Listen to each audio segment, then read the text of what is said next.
Video में हम लोगों ने अध्ययन किया था सॉइल इंजीनियरिंग के next chapter index properties of soil के बारे में। उस लेक्चर में हम लोगों ने अध्ययन किया था कि जो कोर्स ग्रेन्ड सॉइल के लिए इंडेक्स प्रॉपर्टी होती है वो पार्टिकल साइज और रिलेटिव डेंसिटी या डेंसिटी इंडेक्स होती है, तथा फाइन ग्रेन्ड सॉइल के लिए जो आपकी इंडेक्स प्रॉपर्टी होती है वो कंसिस्टेंसी लिमिट या अटर वर्ग लिमिट या कंसिस्टेंसी इंडेक्स होती है। तो पिछले वीडियो में हम लोगों ने कोर्स ग्रेन्ड सॉइल के इंडेक्स प्रॉपर्टीज, पार्टिकल साइज और रिलेटिव डेंसिटी या डेंसिटी इंडेक्स का अध्ययन कर लिया था। उसके आगे हम लोगों को अध्ययन करना था फाइन ग्रेन्ड सॉइल के लिए इंडेक्स प्रॉपर्टीज के बारे में। तो चैप्टर का आपका नाम था इंडेक्स प्रॉपर्टीज ऑफ सॉइल। तो नेक्स्ट हम लोगों को अध्ययन करना था कि जो फाइन ग्रेन्ड सॉइल की आपकी इंडेक्स प्रॉपर्टी होती है वो कंसिस्टेंसी इंडेक्स या कंसिस्टेंसी लिमिट या अटर वर्ग लिमिट होती है, उसके बारे में अध्ययन करना था। तो सबसे पहले हम लोग जान लेते हैं कि कंसिस्टेंसी ऑफ सॉइल क्या होती है। तो कंसिस्टेंसी मतलब जानते ही होंगे आप लोग कि सघनता होती है। तो मान लेते हैं आपका कोई सॉइल है, इसमें आपके वाइट्स हैं। जब इस सॉइल में इनिशियली में पानी मिलाएंगे तो वाइट्स में पानी जाएगा, और एक स्थिति ऐसी आएगी पानी बढ़ाते जाने पर ये आपका फ्लो करने लगेगा। तो इन दोनों में आपसे पूछ लिया जाए कि कौन सी सॉइल आपकी कड़ी है, तो आप लोग कहेंगे यही सॉइल आपकी कड़ी है, और ये आपकी बहने लगी है तो लिक्विड स्टेट में आ गई है। तो यही चीज़ आपकी कंसिस्टेंसी ऑफ सॉइल बताती है कि कंसिस्टेंसी वह चीज़ होती है जो सॉइल की फर्मनेस यानी कड़ेपन को बताता है।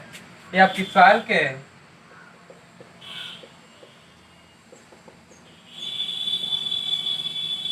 फर्मनेस या कड़ेपन को बताता है। तो ये था आपका कंसिस्टेंसी ऑफ सॉइल, यानी फर्मनेस या कड़ेपन को बताता है, वही प्रॉपर्टी आपकी कंसिस्टेंसी कहलाती है। आगे आपका आता है कंसिस्टेंसी लिमिट, या इसको हम लोग कहते हैं अटर वर्ग लिमिट। तो ध्यान दीजिएगा कि अटर वर्ग एक वैज्ञानिक थे। इन्होंने क्या किया था कि एक एक्सपेरिमेंट किया, एक सॉइल मास लिया और जब सॉइल मास हम लोग लेंगे तो सभी को पता होगा कि सॉइल में वाइट्स अवश्य होंगे, और जो वाइट्स होगा तो इनिशियली में जब हम लोग पानी मिलाएंगे तो इस वाइट्स में पानी जाएगा। तो ध्यान दीजिएगा इनिशियल में जितना आपका सॉइल का वॉल्यूम होगा वाइट्स सहित, यानी सॉइल में आपके वॉल्यूम वाइट्स भी होंगे, तो वाइट्स को मिलाकर जो सॉइल का टोटल वॉल्यूम होगा उतना ही वॉल्यूम तब तक रहेगा जब तक वे वाइट्स आपके पानी से फुल्ली सैचुरेट नहीं हो जाते हैं। यानी जो वाइट्स हैं उन वाइट्स में जब पानी पूरा भर जाएगा तब जो वॉल्यूम होगा वो इनिशियल वॉल्यूम के बराबर होगा। यानी मान लेते हैं इनिशियल वॉल्यूम V1 है और आपका जो पानी मिलाने के बाद वॉल्यूम आपका BD है, ये दोनों आपके बराबर होंगे। या वॉल्यूम ऑफ ड्राई हम लोग मान लेते हैं पहले है और V1 आपका पानी भरने के बाद है। जैसे ही पानी वाइट्स से ज़्यादा होगा, वॉल्यूम ऑफ वाइट्स से जैसे ही पानी ज़्यादा होगा आपका इस सॉइल का वॉल्यूम बढ़ना स्टार्ट हो जाएगा। तो एक स्थिति ऐसी आएगी कि यह सॉइल आपकी बहने लगेगी, जैसा कि पहले भी मैंने बताया कि जब पानी ज़्यादा हो जाएगा तो सॉइल आपकी बहने लगेगी, और जब बहने लगेगी तो ये आपकी सॉइल लिक्विड स्टेट में आ जाएगी। ये आपका सॉलिड स्टेट में था। तो अटर वर्ग में यही बताया था कि इस सॉलिड स्टेट और लिक्विड स्टेट के बीच में और कई भी स्टेट होते हैं, उन स्टेट को उन्होंने बताया था सॉलिड और लिक्विड में और कई भी स्टेट होते हैं, जिसका नाम था सेमी सॉलिड और दूसरा था आपका प्लास्टिक स्टेट। ये आपके स्टेट्स है जो सॉलिड और लिक्विड के बीच में होते हैं। तो इसको फिगर की मदद से हम लोग समझेंगे। तो आइए देखते हैं फिगर की मदद से इसको हम लोग।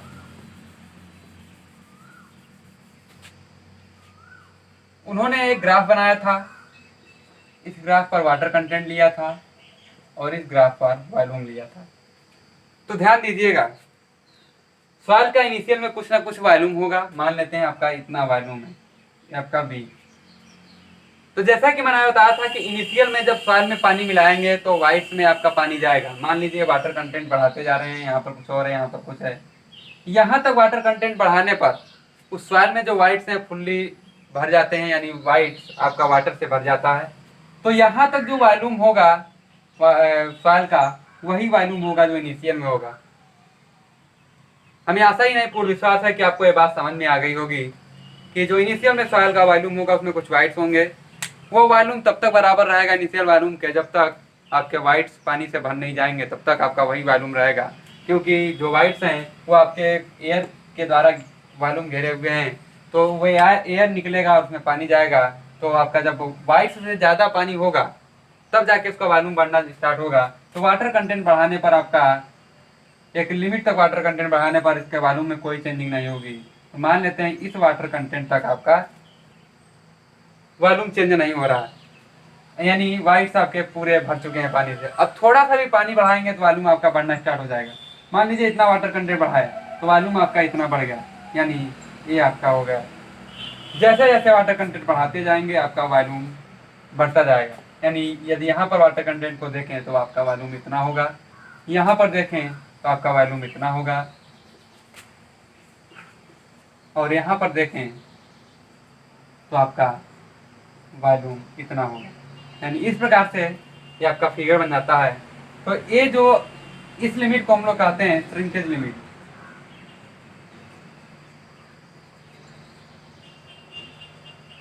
यानी परिभाषा हम बोले दे रहे हैं, इसको आप लोग लिख लीजिएगा। श्रिंकेज लिमिट की यदि परिभाषा देखी जाए तो वह मैक्सिमम वाटर कंटेंट जब तक सॉइल का वॉल्यूम इनिशियल वॉल्यूम के बराबर रहता है उसे हम लोग कहते हैं श्रिंकेज लिमिट। उस लिमिट को हम लोग कहते हैं श्रिंकेज लिमिट। इसको उन्होंने नाम दिया था प्लास्टिक लिमिट, और इसको उन्होंने नाम दिया था लिक्विड लिमिट। यानी 3 लिमिट होती हैं, श्रिंकेज लिमिट, प्लास्टिक लिमिट और लिक्विड लिमिट। और जो स्टेट थे उसका भी नाम दिया था। इसको उन्होंने कहा था सॉलिड स्टेट, इसको कहा था सेमी सॉलिड, इसको कहा था प्लास्टिक, और इसको कहा था लिक्विड स्टेट। तो सॉलिड स्टेट क्यों कहते हैं? क्योंकि सॉलिड मतलब वॉल्यूम उतना ही है जितना आपका वाइट भर गया और इनिशियल वॉल्यूम आपका बराबर है, यानी आपका सॉलिड होगा यहाँ तक, उसके बाद आपका चेंजिंग होता जाएगा वॉल्यूम में। तो सॉलिड स्टेट, सेमी सॉलिड और प्लास्टिक और लिक्विड स्टेट आपके स्टेट है। बात आती है कंसिस्टेंसी लिमिट किसे कहते हैं। तो ध्यान दीजिएगा, कंसिस्टेंसी लिमिट किसे कहते हैं? वह लिमिट जिस पर सॉइल एक स्टेट से दूसरे स्टेट पर चेंज होती है, दूसरे स्टेट में चेंज होती है, उसे हम लोग कहते हैं कंसिस्टेंसी लिमिट। यानी वह लिमिट जिस पर सॉइल एक स्टेट से दूसरे स्टेट में चेंज होती है, वो आपका चाहे सॉलिड से सेमी सॉलिड हो, चाहे सेमी सॉलिड से प्लास्टिक हो, चाहे प्लास्टिक से लिक्विड हो, उस लिमिट को हम लोग कहते हैं कंसिस्टेंसी लिमिट। तो ये आपका था अटरबर्ग के द्वारा बनाया गया ग्राफ। इसके बाद हम लोग देखेंगे कि लिक्विड लिमिट किसे कहते हैं।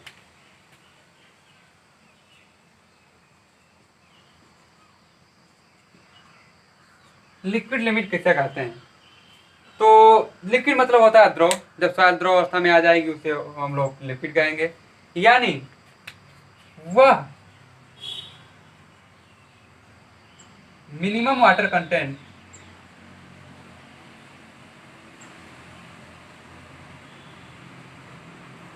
जिस पर सॉइल बहने की टेंडेंसी प्राप्त कर लेती है,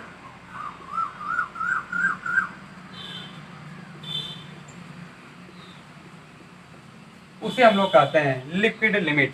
यानी वह मिनिमम वाटर कंटेंट जिस पर सॉइल आपका बहने की टेंडेंसी प्राप्त कर ले, उसे हम लोग क्या कहते हैं? लिक्विड लिमिट उसे हम लोग कहते हैं। इसकी एक और भी परिभाषा हो सकती है कि फिगर के द्वारा यदि परिभाषा देखें तो वह वाटर कंटेंट जिस पर सॉइल प्लास्टिक स्टेट से लिक्विड स्टेट में चेंज होती है उसे हम लोग कहते हैं लिक्विड लिमिट, या वह लिमिट जिस पर सॉइल प्लास्टिक स्टेट से लिक्विड स्टेट में कन्वर्ट होती है, यानी वह लिमिट या वह वाटर कंटेंट जिस पर सॉइल प्लास्टिक स्टेट से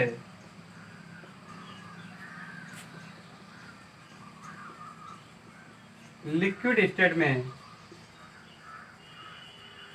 चेंज होती है उसे हम लोग कहते हैं लिक्विड लिमिट। या एक परिभाषा और भी हो सकती है कि वह मैक्सिमम वाटर कंटेंट जब तक सॉइल प्लास्टिक स्टेट में रहती है उसे हम लोग कहते हैं लिक्विड लिमिट। इसके बाद बात आती है कि लिक्विड लिमिट को हम लोग कैसे ज्ञात करेंगे। तो आइए देखते हैं कैसे लिक्विड लिमिट को हम लोग ज्ञात करेंगे। ध्यान से समझिएगा कि कैसे ज्ञात करेंगे लिक्विड लिमिट हम लोग। तो आइए देखते हैं लिक्विड लिमिट डिटरमिनेशन।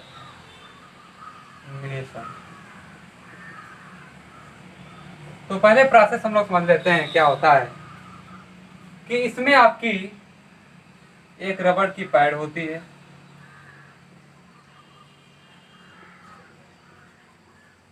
जिस पर आपकी एक कटोरी रखी होती है।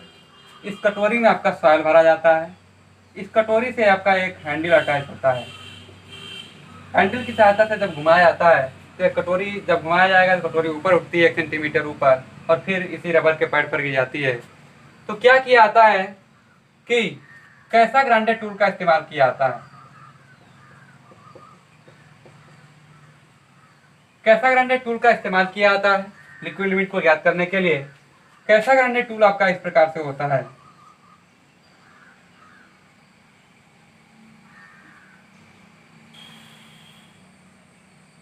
ये आपका 2 mm होता है और इसे क्या करते हैं कि सॉइल को कटोरी में भरते हैं। कटोरी में भरकर इसी के सहायता से ग्रुप काटते हैं। ये आपका 8 mm होता है,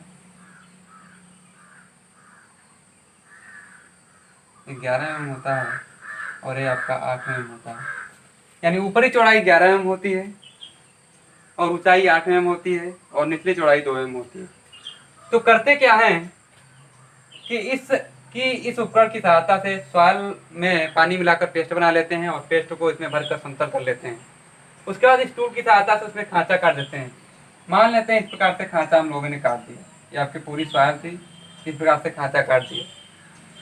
खांचा काटने के बाद करते क्या है, जब इस हैंडल को घुमाते हैं तो ये आपका कटोरी गिरता है इस पर, तो एक खांचा ऑटोमेटिक वाइब्रेशन के द्वारा आपस में मिलता है। और नंबर ऑफ ब्लोज एक डिवाइस लगी होती है, वो डिवाइस नंबर ऑफ ब्लोज को गिनती है। और जो हैंडल को घुमाने की दर होती है वो 2 चक्र पर मिनट होती है। 2 राउंड पर मिनट आपकी हैंडल को घुमाने की दर होती है। और कटोरी को जो गिराया जाता है 10 mm हाइट से गिराया जाता है। 10 mm हाइट से आपकी कप गिरती है। 10 mm हाइट से आपकी कप गिरती है। तो होता कैसे ज्ञात होता है वाटर कंटेंट लिक्विड लिमिट। तो 25 नंबर ऑफ ब्लोज पर जब इस खांचे की 12 mm लंबाई भर जाती है, 25 नंबर ऑफ ब्लोज पर जब 12 mm लंबाई इस खांचे की भर जाती है तो उस समय जो वाटर कंटेंट होता है वही आपका लिक्विड लिमिट होता है। मान लेते हैं ग्राफ बनता है इसका एक आपका इस तरीके से। इस पर log ऑफ n होता है, यानी log of number of blows होता है और इस पर आपका वाटर कंटेंट होता है।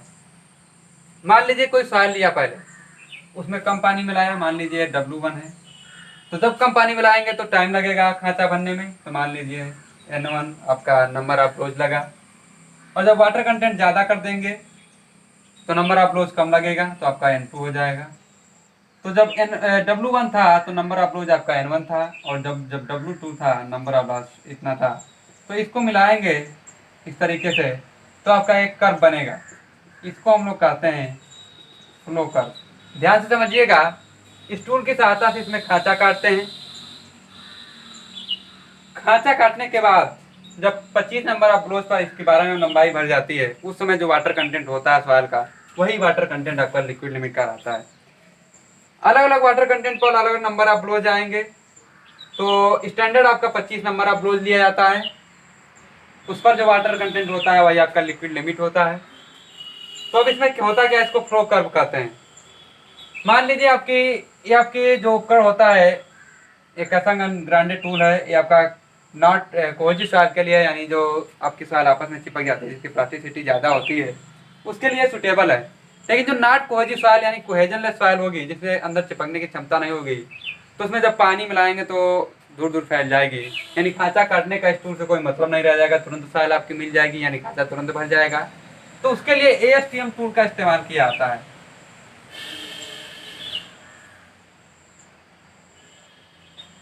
ASTM टूल का इस्तेमाल किया जाता है। उसी प्रकार से यह भी टूल होता है। इसमें जो खांचा होता है आपका, इसकी चौड़ाई 2 mm ही होती है, और जो हाइट होती है वो आपकी 10 mm होती है। ये जो हाइट होती है आपकी वो 10 mm होती है, और ये आपका होता है ऊपरी चौड़ाई 13.6 mm होती है। ASTM टूल ये आपका इस्तेमाल होता है कोहेजनलेस सॉइल के लिए।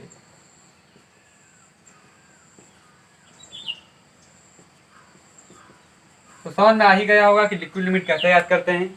लिक्विड लिमिट याद करने का एक उपकरण होता है कैसा ग्राइंडर टूल, और एक उपकरण भी होता है जिसमें रबड़ का पैड होता है, इसके ऊपर एक कप होती है, कप से एक हैंडल अटैच होता है, हैंडल को घुमाने पर नंबर ऑफ ब्लोज गिनने का एक डिवाइस भी होता है, और हैंडल को घुमाने की दर 2 चक्कर पर मिनट होती है। इसके बाद क्या होता है कि सॉइल का पेस्ट बनाकर उसमें भर दिया जाता है। सॉरी, 2 चक्कर पर मिनट नहीं, 2 चक्कर पर सेकेंड होती है।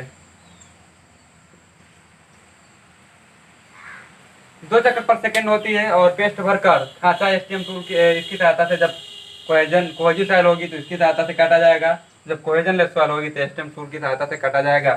काटने के बाद 25 नंबर ऑफ ब्लोज पर जब 12 mm लंबाई आपकी खांचे की भर जाती है, तो जो वाटर कंटेंट होता है वही आपका लिक्विड लिमिट होता है। अब बात आती है इस ग्राफ के बारे में, इसको हम लोग फ्लो कर्व कहते हैं। और जो फ्लो कर्व का ग्रेडियंट होता है,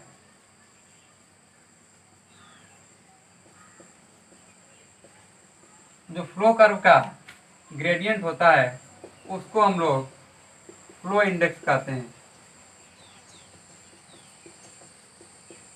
तो फ्लो इंडेक्स को हम लोग IF से प्रदर्शित करते हैं।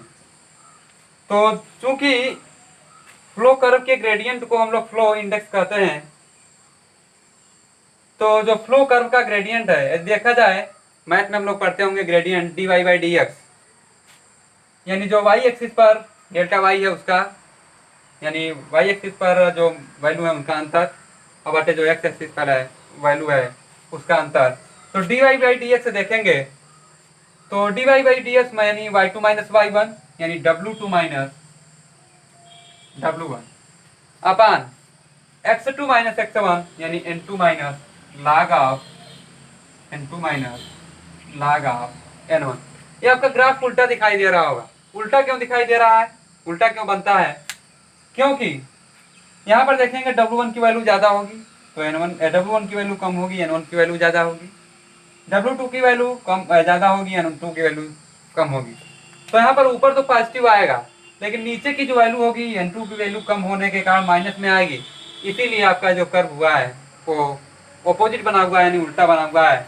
तो इसको यदि सॉल्व करें तो IF इक्वल टू आ जाएगा W2 minus W1 upon log N2 by N1, या इसको इस भी तरीके से भी लिख सकते हैं W1 minus W2 upon log N1 by N2। तो ये आपका था फ्लो इंडेक्स। कोई पेपर में पूछा है, SCJI में पूछा भी जा चुका है, फ्लो इंडेक्स किसे कहते हैं, तो ऑप्शन में होगा फ्लो कर्व के ग्रेडियंट को ही फ्लो इंडेक्स कहते हैं। और फार्मूला हो जाएगा IF equal to W2 minus W1। इसको इस तरीके से भी लिख सकते हैं W1 minus W2 upon log N1 by N2। ये आपका फार्मूला हो जाएगा फ्लो इंडेक्स का। तो ये था आपका लिक्विड लिमिट डिटर्मिनेशन। ये हम लोगों ने पढ़ा कि कि कैसे ज्ञात करते हैं लिक्विड लिमिट को। तो ये आपका तरीका था लिक्विड लिमिट ज्ञात करने का। तो हम लोगों ने लिक्विड लिमिट पढ़ लिया, अब हम लोग पढ़ेंगे प्लास्टिक लिमिट।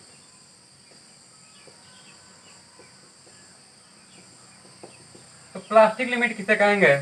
तो जैसा कि फिगर हम लोगों ने ऐसा बनाया था, इस पर वाटर कंटेंट था और इस पर वॉल्यूम था, इस प्रकार से फिगर बना हुआ था। ये आपका ड्राई वॉल्यूम था, ये आपका वाटर कंटेंट था W1, और इसको हम लोगों ने श्रिंकेज लिमिट भी नाम दिया था। और ये आपका सॉलिड स्टेट था, ये आपका सेमी सॉलिड था, ये आपका प्लास्टिक था, और ये आपका लिक्विड स्टेट था। इसको हम लोग श्रिंकेज लिमिट कहते हैं, इसको प्लास्टिक लिमिट कहते हैं, और इसको लिक्विड लिमिट कहते हैं। तो बात आती है प्लास्टिक लिमिट क्या है। ये आपका प्लास्टिक लिमिट है, यानी वह लिमिट जिस पर सॉइल सेमी सॉलिड से प्लास्टिक स्टेट में चेंज होती है, यानी वह लिमिट जिस पर सॉइल सेमी सॉलिड से प्लास्टिक स्टेट में चेंज होती है।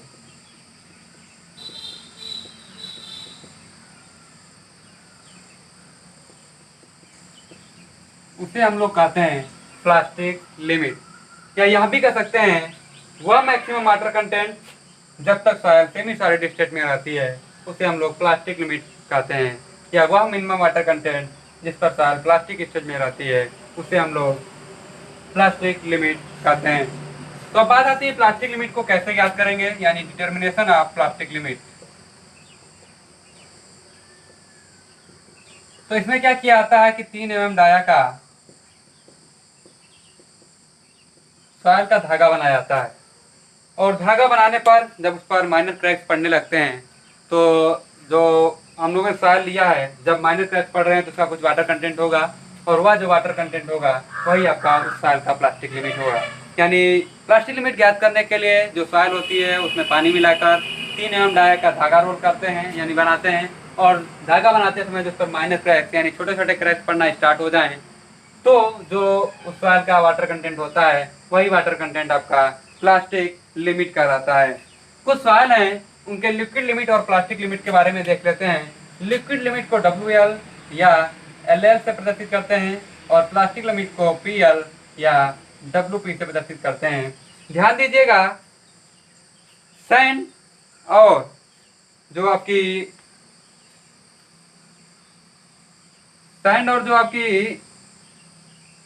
ग्रेवल होती है, सैंड और जो ग्रेवल होती है आपकी, उसका जो प्लास्टिक लिमिट और लिक्विड लिमिट होता है वो लगभग बराबर होता है। तो कुछ सवाल हैं उनके लिक्विड लिमिट और प्लास्टिक लिमिट के बारे में देख लेते हैं। सबसे पहला आपका ब्लैक कॉटन सॉइल। तो ब्लैक कॉटन सॉइल का जो लिक्विड लिमिट होता है वो 400 से 500% होता है, और जो प्लास्टिक लिमिट होता है वो 200 से 250% होता है। उसके बाद है, जैसा कि मैंने बताया था, सैंड और ग्रेवल का जो लिक्विड लिमिट और प्लास्टिक लिमिट वो लगभग बराबर होता है, 10 से 15% और 10 से 15%। सिल्ट है, सिल्ट का आपका होता है 30 से 40% और 20 से 25% आपका प्लास्टिक लिमिट होता है। और जो आपकी एलुवियल सॉइल है उसका लिक्विड लिमिट 40 से 60% और प्लास्टिक लिमिट 20 से 40% होता है। ध्यान दीजिएगा, एक नोट पॉइंट है, जिस सॉइल का लिक्विड लिमिट जितना बढ़ेगा, लिक्विड लिमिट बढ़ने का मतलब उस सॉइल में पानी की मात्रा बढ़ रही है, और जब पानी की मात्रा बढ़ेगी तो उसका स्ट्रेंथ कम होगा, यानी रेजिस्टेंस कम होगा। यानी लिक्विड लिमिट बढ़ने पर सभी सॉइल का लगभग सभी सॉइल का जो शेयर स्ट्रेंथ होता है वो नेग्लिजिबल हो जाता है।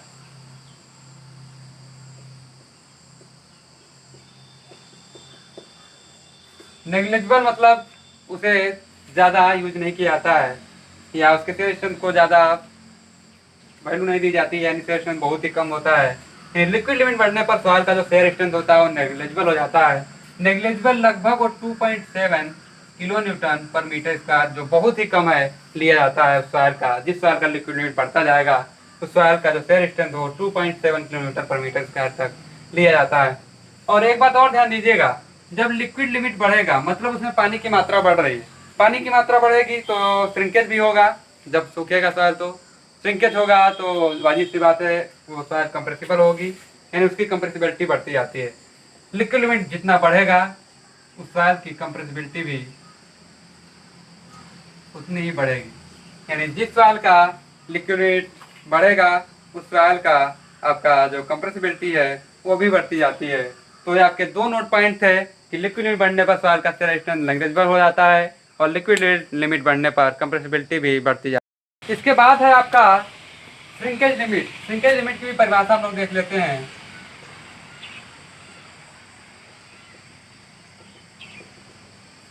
यदि आसान सी परिभाषा देखी जाए तो वह लिमिट जिस पर सॉइल सॉलिड स्टेट से सेमी सॉलिड स्टेट में चेंज होती है, यानी वह लिमिट जिस पर सॉइल सॉलिड से सेमी सॉलिड स्टेट में चेंज होती है उसे हम लोग श्रिंकेज लिमिट कहते हैं। और एक परिभाषा और भी हो सकती है कि वह मैक्सिमम वाटर कंटेंट। दूसरी परिभाषा देखी जाए तो वह मैक्सिमम वाटर कंटेंट जिस पर सॉइल को और सुखाने पर उसका वॉल्यूम कम नहीं होता है। तो इस बात को ध्यान से समझिएगा। जैसा कि मैंने बताया था कोई सॉइल उसमें वाइट्स अवश्य ही होंगे, वाइट सही तो सॉइल का वॉल्यूम कुछ होगा। और जब पानी डालेंगे सॉइल में तो सबसे पहले उस वाइट्स में एयर होगा, वो एयर निकलेगी, पानी भरेगा। तो जितना वॉल्यूम ऑफ वाइट था उतना पानी भर गया। अब उतना पानी भर कर हम छोड़ दे रहे हैं सॉइल को। अब जब पानी सूखेगा तो सॉइल बाहर निकल जाएगी और उन वाइट्स के स्थान पर एयर आ जाएगा। तो जो वॉल्यूम इनिशियल में था वही वॉल्यूम आपका पानी वाइट्स में जाने के बाद भी रहेगा, और फिर उसको सुखाएंगे तो वही वॉल्यूम फिर रहेगा। यही बात आपका कह रहा है कि वह मैक्सिमम वाटर कंटेंट, यानी यही आपका वाटर कंटेंट है कि जब तक आपका वॉल्यूम नहीं चेंज हो रहा है, यानी सुखाने पर उसका वॉल्यूम कम नहीं होता है या चेंज नहीं होता है, उसे हम लोग कहते हैं श्रिंकेज लिमिट। इसके बाद है आपका कि प्लास्टिक लिमिट डिटर्मिनेशन भी हम लोगों ने पढ़ लिया। इसके बाद है आपका प्लास्टिसिटी इंडेक्स। नेक्स्ट टॉपिक है आपका प्लास्टिसिटी इंडेक्स। इसे हम लोग आईपी से प्रदर्शित करते हैं।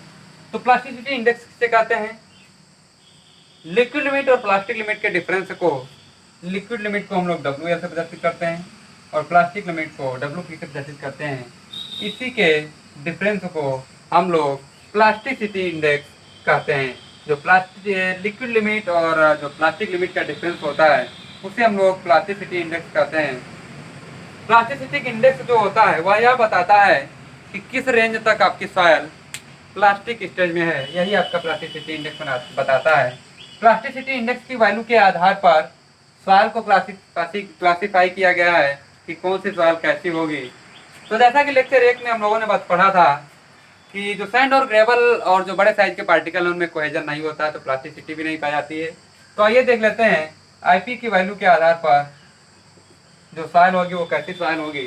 तो जब आईपी की वैल्यू 0% होगी तो आपकी सॉइल नॉन प्लास्टिक होगी। और जैसा कि मैंने पहले लेक्चर में बताया था सैंड और ग्रेवल आपकी प्लास्टिसिटी नहीं पाई जाती है, यानी आईपी की वैल्यू उसमें 0 होगी तो वो आपकी नॉन प्लास्टिक कहलाएगी। एग्जाम्पल के लिए सैंड और ग्रेवल।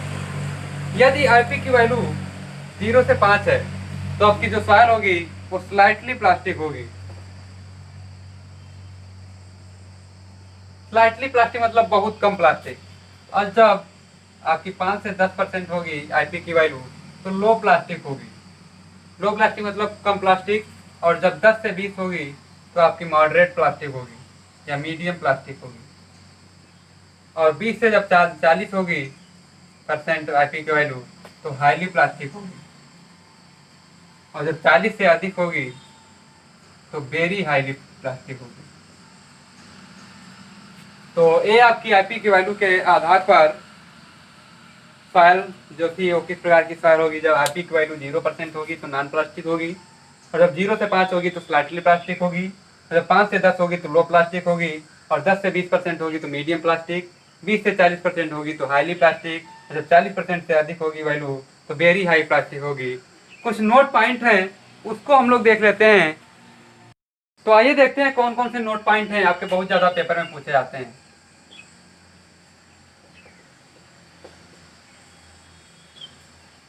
आपको कहीं भी कोचिंग करने की जरूरत नहीं है, जितना हम पढ़ा रहे हैं उतना आप नोट्स बनाते जाइए, उतना ही आपके लिए काफ़ी है। उतना यदि आप पढ़ पा रहे हैं तो आपके लिए बहुत ही सक्सेस के लिए बहुत ही आपका काम उपयोगी होगा यदि इतना आप नोट्स बना पा रहे हैं। तो आइए देखते हैं पहला नोट पॉइंट क्या है। पहला नोट पॉइंट आपका यह है कि यदि कोई सवाल है जिसका आपका प्लास्टिक लिमिट और लिक्विड लिमिट ज्ञात कर न कर पाने की स्थिति हो, यानी यदि किसी सॉइल का लिक्विड लिमिट और प्लास्टिक लिमिट ज्ञात न कर पाने की स्थिति हो,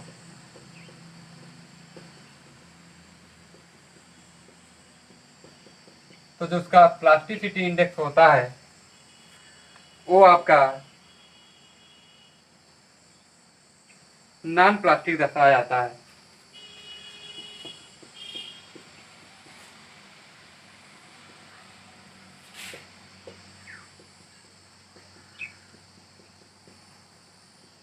जैसे आपका सैंड और ग्रेवल, सैंड में जब प्लास्टिक लिमिट ज्ञात ही नहीं कर, क्योंकि प्लास्टिसिटी का बिहेवियर नहीं होता है तो उसका प्लास्टिक लिमिट ज्ञात भी नहीं कर सकते हैं। तो जहाँ पर सॉइल का लिक्विड लिमिट और प्लास्टिक लिमिट ज्ञात न कर पाने की स्थिति हो, उस केस में प्लास्टिसिटी इंडेक्स या आईपी को नॉन प्लास्टिक दर्शाया जाता है। और दूसरा नोट पॉइंट है, यदि किसी सॉइल का लिक्विड लिमिट और प्लास्टिक लिमिट दोनों बराबर आ रहे हों, या जो प्लास्टिक लिमिट है वो लिक्विड लिमिट से ज़्यादा आ रहा हो, जो कभी संभव नहीं है, जो सामान्यतः संभव नहीं होता है। यदि दोनों बराबर आ रहे हैं या प्लास्टिक लिमिट लिक्विड लिमिट से ज़्यादा आ रहा है तो प्लास्टिसिटी इंडेक्स की वैल्यू 0 दर्शाई जाती है। ध्यान दीजिएगा, क्वेश्चन पूछा गया SSC में जब लिक्विड लिमिट और प्लास्टिक लिमिट की वैल्यू 0 हो, बराबर हो, तो सॉइल को नॉन प्लास्टिक दर्शाया जाता है या उसके प्लास्टिसिटी इंडेक्स को 0 दर्शाया जाता है, तो आपका सही हो जाएगा 0। यानी पहला नोट पॉइंट था, यदि किसी सॉइल का लिक्विड लिमिट और प्लास्टिक लिमिट ज्ञात न कर पाने की स्थिति हो तो आईपी की वैल्यू नॉन प्लास्टिक दर्शाई जाती है। जब लिक्विड लिमिट और प्लास्टिक लिमिट दोनों बराबर हो या प्लास्टिक लिमिट की वैल्यू लिक्विड लिमिट से बड़ी हो तो आईपी की वैल्यू 0 दर्शाई जाती है। तीसरा नोट पॉइंट है कि यदि सैंड में क्ले को मिलाया जाता है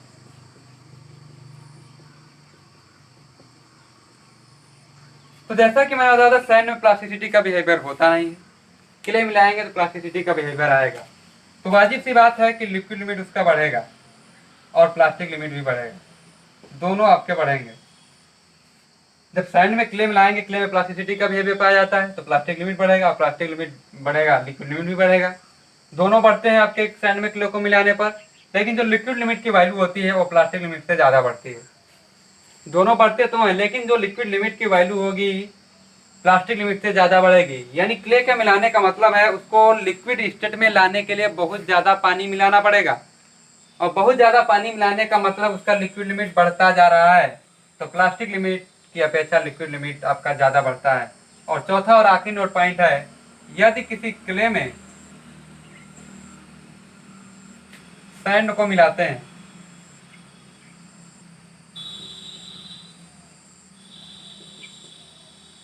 तो क्या होता है, क्ले में प्लास्टिसिटी का बिहेवियर पाया जाता है, सैंड में नहीं पाया जाता है। सैंड में नहीं पाया जाता, उसको मिलाएंगे यानी प्लास्टिसिटी का बिहेवियर कम होगा, प्लास्टिसिटी उसकी घटेगी और आपका लिक्विड लिमिट भी घटता है।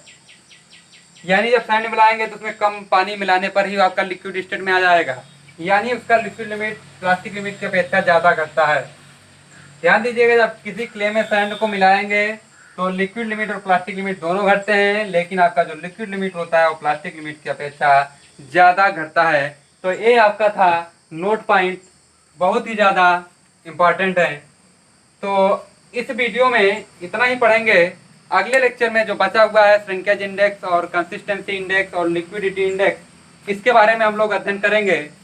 तो इस लेक्चर के लिए इतना ही। यदि वीडियो अच्छी लगी हो तो लाइक शेयर सब्सक्राइब कमेंट करना ना भूलें। तो lot of thanks for watching.